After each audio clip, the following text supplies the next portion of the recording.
आप सभी का स्वागत है मेरे चैनल ट्यूशन टीचर में। मैं प्रीति अग्रवाल आज आपको सिखाऊंगी पता ठिकाना। तो लेसन पढ़ने से पहले मैं आपको कुछ समझाती हूँ इस लेसन में वो क्या कहना चाह रहे हैं। भगवान हैं, लेकिन वो कैसे आपको मिलते हैं या आप कैसे मानते हो, है ना, उसके ऊपर इसमें बहस दिखाई गई है। तो कुछ मानते हैं कि हाँ भगवान है और किसी का कहना है भगवान नहीं है। तो वो तो देखो सबकी पर्सनल है कि कोई माने भगवान है और कोई माने भगवान नहीं है। तो वो तो सबकी चॉइस है, अलग अलग है, ठीक है। पता ठिकाना, पाठ परिचय, ईश्वर है या नहीं है तो कहाँ है, हमें दिखता क्यों नहीं है, ऐसे अनगिनत विचार हमारे मन में आते रहते हैं। एक शिक्षार्थी द्वारा पूछे गए ऐसे ही सवालों का जवाब शिक्षक ने इस पाठ में दिया है। तो इसमें से स्कूल का क्लास में दिखा है कि बच्चे बोलते हैं कि वो है या नहीं है भगवान। तो बच्चा शिक्षक ने मीन्स टीचर ने सर जो उनके दिखाए पिक्चर में यहाँ पे दिखाए वो क्या जवाब देते हैं। और देखो बहुत सिंपल चीज़ है कि भगवान है तो हमें दिखता क्यों नहीं। अगर एक सिंपल सी चीज़ आप सोच के देखो, आप हम सब भोले बाबा को जानते हैं ना, शंकर जी को जानते हैं, काली माता की फोटो हमने देखी है, दुर्गा जी की देखी। आप एक बार ऐसे सोच के कल्पना करके देखो, अगर भोले बाबा जैसे पिक्चर में दिखते हैं रियल में अगर आपके सामने आ जाए, वो फैंसी ड्रेस में जो आते हैं और एकदम डायरेक्ट आ गए, तो भी आपको कैसा लगता है, देख के डर जाते हैं ना। तो उतना आप कर पाएंगे नहीं। अगर दुर्गा जी शेर पे बैठ के रियल में अगर आप शेर देख लो तो उसके ऊपर दुर्गा जी देख लो, आप वहां खड़े होकर कुछ बोल भी पाओगे, इवन कुछ कंप्लेन भी कर पाओगे, मांगना तो छोड़ो किसी की कंप्लेन कर पाओगे नहीं कर पाओगे, क्योंकि आप डर जाओगे। तो भगवान जो होते हैं ना, देखो जिसका भगवान ने बोलते हैं ना, हम सबको भी अलग अलग रूप में भगवान ने भेजा है ना, कोई गोरा है, कोई काला है, कोई पतला है, कोई बटा, ऐसे भगवान के भी बहुत सारे रूप हैं। भगवान का मतलब रियल में क्या होता है, भगवान का मतलब ये होता है, देखो दुनिया में तो क्या होता है ना, हमें कोई तकलीफ है या हमारे साथ किसी ने गलत किया है तो हम किसी को बोलते हैं, अगर वो उसके फेवर में होगा तो उसके फेवर में बोलता है। लेकिन ऊपर वाला जो भगवान है, ईश्वर जिसे हम बोलते हैं, वो कभी किसी के फेवर में नहीं बोलता है, वो हमेशा सच के साथ चलता है। इसलिए लास्ट में जब आदमी हिम्मत अपनी हार जाता है, जब उसको किसी का साथ नहीं मिलता है ना, जब उसकी उम्मीद भी टूटने लगती है, तब वो हमेशा यही बोलता है कि ऊपर वाला है। क्योंकि ऊपर वाला कभी भेदभाव नहीं करता है, उसके मन में ऐसा नहीं होता है कि नहीं मैं इसको ही सपोर्ट करूंगा, मैं इसको सपोर्ट नहीं करूंगा, ठीक है। और वो इसलिए नहीं दिखता है कि आप उसका बोलते हैं ना ओरिजिनल रूप नहीं देख पाओगे। और भगवान है इसलिए है कि जब आप मुसीबत में रहते हो ना, जब आपको कोई मदद करने वाला बोलते ना, जब सब तरफ से आपकी उम्मीद टूट जाती है, कोई ना कोई तो आता है ना उस वक्त से निकालने के लिए, वही भगवान का रूप होता है। तो वो ये सामने वाला आके नहीं बोलेगा अरे मैं दुर्गा, तुम दुर्गा जी के भक्त हो ना तो मैं दुर्गा माई हूँ, है ना, मुझे दुर्गा जी ने भेजा, ऐसा नहीं होता है। मानोगे तो सब तरफ आपको पॉजिटिव दिखेगा, नहीं मानोगे तो आपको कुछ भी नहीं दिखेगा। पात्र, शिक्षक राजेश, प्रखर और अन्य 20 शिक्षार्थी। अब देखो इसमें कुछ कैरेक्टर्स बताएं, एक सर दिखाए यहाँ पे, राजेश, प्रखर और अन्य 20 विद्यार्थी। टोटल यहाँ पे 22 स्टूडेंट्स हो गए, ठीक है, 20 अन्य के साथ में।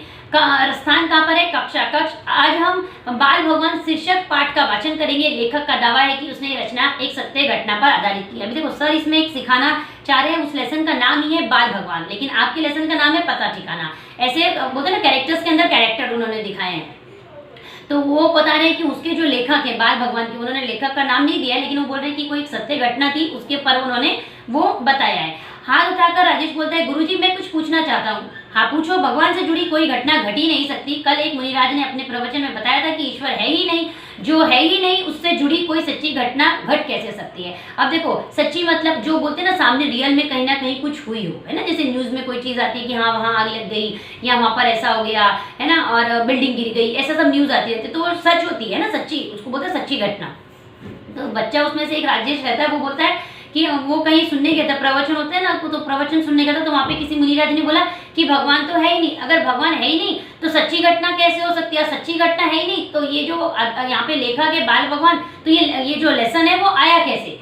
शिक्षक, कक्षा में कोई और भी है जो ये मानता है कि ईश्वर नहीं है। तो सर ने बोला कि जैसे इसका प्रश्न आया दिमाग में कि भाई ईश्वर है ही नहीं, आप में से कोई और भी, जो 22 स्टूडेंट्स टोटल थे, ये इसने एक पूछा तो 21 बचे, तो आप में से कोई ऐसा है जिसको भी ऐसा लगता है कि ईश्वर नहीं है। प्रखर हाथ ऊपर उठाकर गुरुजी मैं ये जानना चाहता हूँ कि ईश्वर कहाँ रहता है, वह कैसे मिलता है और क्या कर सकता है। अब देखो उसने ये नहीं बोला कि ईश्वर नहीं, उसका कहना क्या था कि कहाँ रहता है। अगर ईश्वर है, हम ना नहीं बोलते, तो कहाँ रहता है, वह कैसे मिलता है और क्या कर सकता है।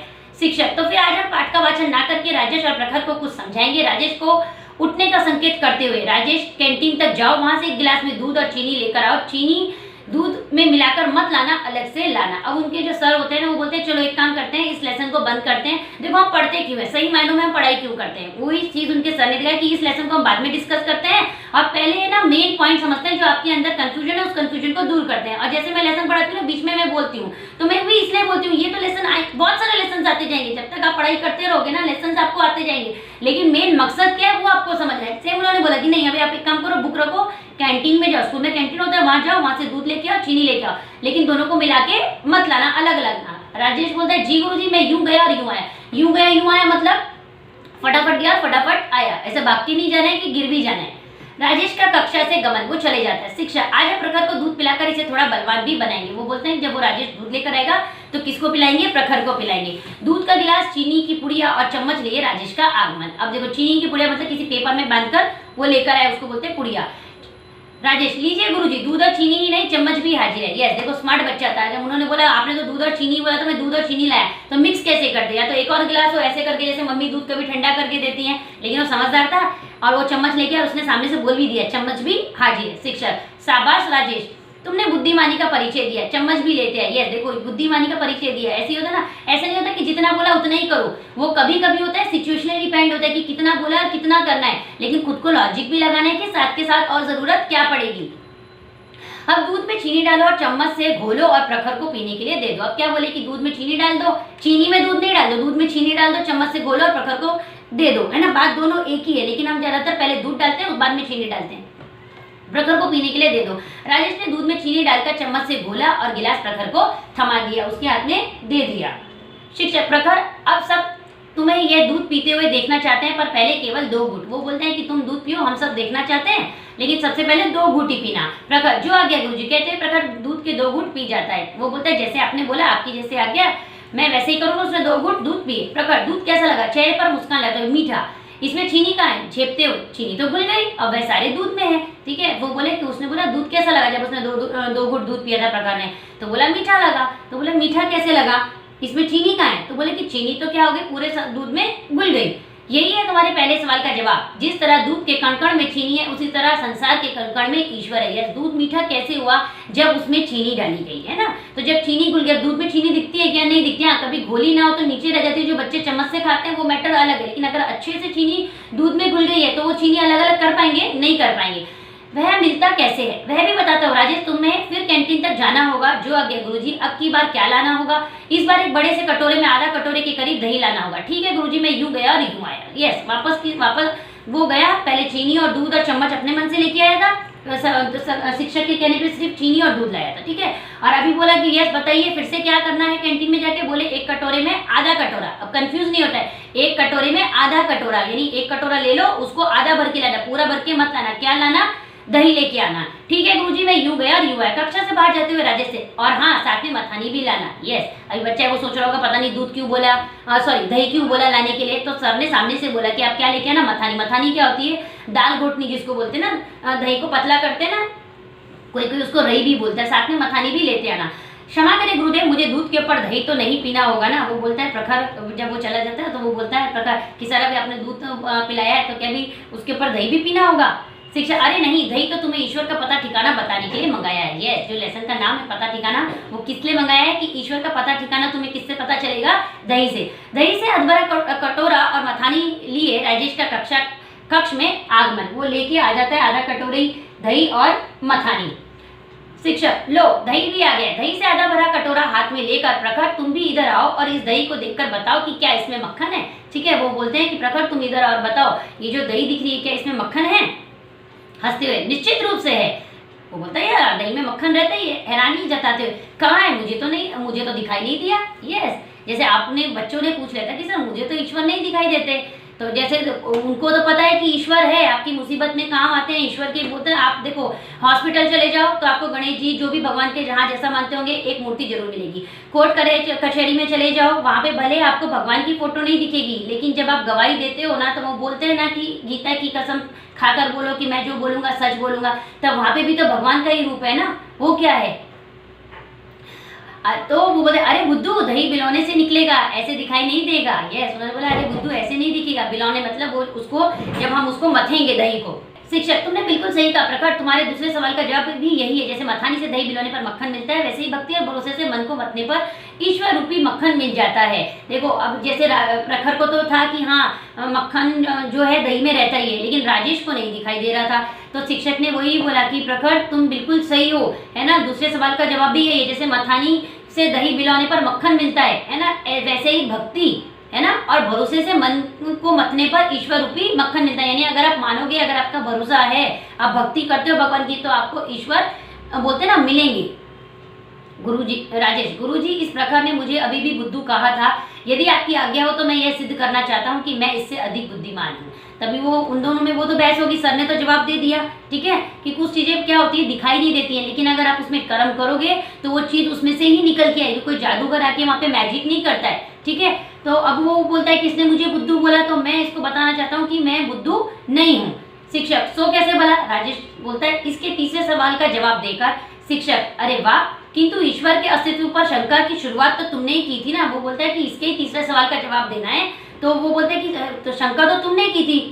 राजेश, सो तो है गुरुजी, पर मैंने तो ये कहा था कि ऐसा एक मुनि राज ने कहा है। वो बोला कि ऐसे किसी मुनि राज ने कहा है, उसका कहना नहीं है, इसलिए बातों को क्लियरली समझना है। शिक्षक, यदि ऐसा है तो फिर प्रखर को बताओ कि ईश्वर क्या करता है। राजेश, इसका उत्तर तो कोई गुरु ही दे सकता है, आप मुझे गुरु माने तो मैं उत्तर दूं। तो बोले कि आपको ये बताने कि ईश्वर क्या कर सकता है। तो बोले ये बात तो ईश्वर बोले तो बहुत बड़े है ना, उसका अगर कोई जवाब दे सकता है तो गुरु दे सकता है, तो उसके लिए आप मुझे कौन माने? गुरु माने, ठीक है, कुछ समय के लिए आप मेरे गुरु है। तो शिक्षक बोलते हैं ठीक है, आप थोड़े समय के लिए क्या हो गए, मेरे गुरु हो गए। राजेश, गुरु का स्थान सदा ऊंचा होता है, इसलिए कृपा करके आप मेरी जगह आ जाए और मुझे ऊंचे आसन पर बैठने दें। देखो ये तो शुरू से चलता है ना, गुरु का आसन हमेशा बड़ा होता है, गुरु गुरु होते हैं, लेकिन गुरु भी गुरु की तरह काम करने चाहिए। सिर्फ वो बोलते हैं पोस्ट पे आने से कि नहीं मैं टीचर हूँ, मैं सर हूँ और अंदर से हम कुछ भी गलत कर रहे हैं, ऐसा नहीं, ठीक है।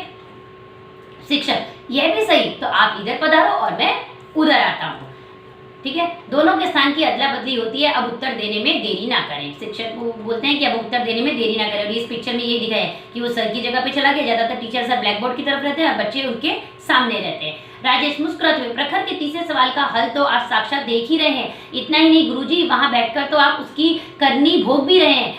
ईश्वर यही तो करता है, किसी को भी कभी भी कुछ से कुछ बना देता है। देखो बच्चे में कितना दिमाग था, बड़े दिमाग से खेला है ना। शिक्षक, सो तो है, तो प्रखर तुम्हें तुम्हारे तीसरे सवाल का जवाब भी मिल गया ना। राजेश समझदार था और शिक्षक तो समझ ही गए कि उसने जो लाइन बोली उसका मतलब क्या था। इसका मतलब ये था, अगर नहीं समझ पाए, कि देखो बेटा भगवान है ना, पल भर में बोलते हैं राजा को रंक और रंक को राजा। आप बोलते हो ना ये किताबों में लिखा है, ऐसा नहीं है। अभी इस बच्चे ने ही दिमाग चलाया और कि भाई गुरु ही बता सकते हैं ईश्वर कहाँ है। तो सर को उस चीज की जानने की उत्सुकता थी, क्योंकि उन्होंने वो टॉपिक चालू किया था तो उनको बताना भी था, तो उन्होंने बोला कि ये गुरु ही बता सकते हैं। तो गुरु के लिए ऊंचा स्थान होता है, तो आपको क्या होगा, आपको मेरे स्थान पे जाना होगा, मुझे आपके स्थान पे। गुरु उस क्षण भर के लिए बोलते हैं ना, उसकी बात को मानी उन्होंने और वो उनकी स्थान पे गए और बच्चे को ऊंचा स्थान मिला, गुरु का स्थान मिला, सिर्फ ये जानने के लिए कि ईश्वर क्या करता है, ठीक है। तो इसलिए बोलते हैं ना, पल भर में क्षण भर में बहुत कुछ हो सकता है। ऐसा नहीं होता है कि सालों से जो जिस पोस्ट पे पड़ा है ना, क्या बोलते हैं ना, एक ईगो जिसको आप बोल सकते हो कि नहीं हम कुछ हैं, कब बोलते ना कुछ नहीं रह जाएंगे, उसका भी पता नहीं। इसलिए जब जो जैसा चल रहा है उसको ही बोलते ना, ईश्वर का शुक्रगुजार करो कि चलो आज का दिन अच्छे से निकल गया है ना, कोई तकलीफ नहीं है। और अगर कुछ गलती कर भी दिए तो उसके लिए क्षमा मांगनी चाहिए, ताकि वो गलती फिर से ना हो। हाँ गुरुजी, मुझे मेरे तीनों सवालों का जवाब मिल चुका है। राजेश के करीब पहुंचकर, राजेश भाई हो सके तो मुझे क्षमा कर देना, मैं अपने शब्द वापस लेता हूँ, मेरा तो केवल नाम प्रखर है, तुम सचमुच प्रखर हो, ठीक है। वो बोलते हैं कि सचमुच में प्रखर, मेरा नाम तो प्रखर है। वो राजेश को बोलते हैं लेकिन सही मानों में प्रखर कौन हुआ, तुम हो, तुम्हारे अंदर कितनी बुद्धि है। उसने सिर्फ ये बोला था कि मुनिराज ने ऐसा कहा है, उसने नहीं कहा था। और उसने तीसरा जवाब देने के लिए क्या किया, गुरु को नीचे स्थान दिया और अपना गुरु का स्थान लिया, ऊंचा स्थान लिया। और उसने बुद्धू बोला था, उसने दिल पे नहीं लगा के बड़े समझदारी से उसको तीसरा जवाब दिया कि ईश्वर क्या कर सकता है, ईश्वर बहुत कुछ कर सकता है। पूरी कक्षा ने तालियां बजाकर राजेश को शाबाशी दी। राजेश, तालियों की गड़गड़ाहट थमने पर, प्रखर भाई तुम्हारे चक्कर में आज एक अपराध मुझसे भी हुआ है, अब मैं उसका प्रायश्चित करने जा रहा हूँ। राजेश प्रखर को साथ लेकर गुरुजी के करीब आया, दोनों ने गुरुजी को प्रणाम किया, उन्हें उनके आसन तक पहुंचाया। दोनों गुरुजी के विराजमान होने तक नतमस्तक होकर खड़े रहे। पूरी कक्षा तालियां बजाकर अपने समर्थन देती रही। देखो उसको जवाब देना था, जब बहस चल रही होती है तब ये नहीं देखा जाता कि कौन छोटा है कौन बड़ा है, लेकिन हम सही हैं तो हमें बोलते हैं ना कि सच के आगे है ना, आपको लड़ाई लड़नी ही है, चाहे उसके लिए कुछ भी हो जाए, ठीक है। तो सेम उसने किया कि उसको जवाब देना था, ईश्वर है, ईश्वर कहाँ रहते हैं, ईश्वर कैसे मिलते हैं और ईश्वर क्या कर सकता है। ईश्वर यानी इस लेसन से ये तो हो गया कि ईश्वर है, ईश्वर कैसे मिलेंगे, जब आप मानोगे, है ना। ईश्वर क्या कर सकता है? ईश्वर बहुत कुछ कर सकता है, जैसा आप सोचोगे ना, बोलते हैं सच्चे दिल से एक बार बोल के देखो, ईश्वर बहुत कुछ कर सकता है। तो वो यहाँ पे हो गया, उन्होंने बोला कि देखो राजेश भाई, राजेश बोलते हैं कि आपके वजह से गलती क्या हो गई कि मैंने जो गुरु को जो आसन इधर ले लिया, गुरु का आसन मैंने ले लिया, वो मेरे से गलती हुई है। तो हमें क्या करना चाहिए? गुरु जी को गुरु जी का आसन वापस देना चाहिए। अब हमारा काम, बोलते हैं ना, खत्म हो गया, आपको अपने सवालों का जवाब मिल गया। तो सब लोग उस बच्चे के लिए तालियां बजाते हैं, प्रखर भी साथ में जाता है और ये राजेश भी साथ में था। गुरु जी को गुरु जी का स्थान मिल जाता है, बच्चे अपनी जगह पर आ जाते हैं। तो सब लोग उसके लिए तालियां बजाते हैं। तालियां बजाने तो ऐसे हम भी बजा दें, लेकिन ऐसा नहीं होता है। रियल की ताली का मतलब यही होता है कि जब आप बहुत समझदारी का काम करो और सामने वाला, बोलते हैं ना, हक्का बक्का रह जाए आपकी उम्र देख के, आपका तजुर्बा देख के कि हाँ इतनी छोटी उम्र है ना और इतनी बड़ी समझदारी। क्योंकि आज के तारीख में तो क्या हो रहा है ना, बड़े लोगों में सिर्फ यही कहीं ना कहीं ज्यादा हो रहा है कि नहीं हम कुछ हैं और तुम्हारी उम्र छोटी है, तुम कितना भी कुछ बोलो, मैं टीचर हूँ, मैं सर हूँ। ऐसा नहीं होना चाहिए। और आप बच्चों से भी एक छोटी सी रिक्वेस्ट है कि अगर आपके साथ में कुछ भी बेटा स्कूल में गलत होता है, कोई टीचर है या सर है आप लोगों को उल्टा सीधा बोलते हैं, बैड वर्ड्स यूज करते हैं, क्योंकि क्या होता है स्कूल के मेन हेड ऑफिस तक ये बातें नहीं जाती हैं। सब लोग समझदार होते हैं, अपनी समझदारी दिखाने के लिए फर्स्ट स्टेप होता है कि आप अपने घर पे ये डिस्कस करें कि आपके साथ गलत हुआ है, ताकि वो चीजें क्या है ऑफिस तक जाए। और फिर जो लोग गलत है ना, जो बोलते ना पोस्ट का गलत उपयोग कर रहे हैं ना, उनको उनका पता चले कि ये चीज सिर्फ टीचर बोलने से, गुरुजी बोलने से काम नहीं होता है। रियल के गुरुजी ऐसे होते हैं जो बच्चों का उन्होंने माना, उस बच्चे को बोला यस आप मेरे गुरुजी हो, आप बताओ कि आपके अंदर क्या बात है। रियल में गुरुजी ये होते हैं। अगर वीडियो अच्छा लगा हो तो वीडियो को लाइक करिएगा, शेयर करिएगा। यूट्यूब पे देख रहे हैं तो चैनल को सब्सक्राइब करिएगा, फेसबुक पे देख रहे हैं तो पेज को फॉलो करिएगा। Thank you.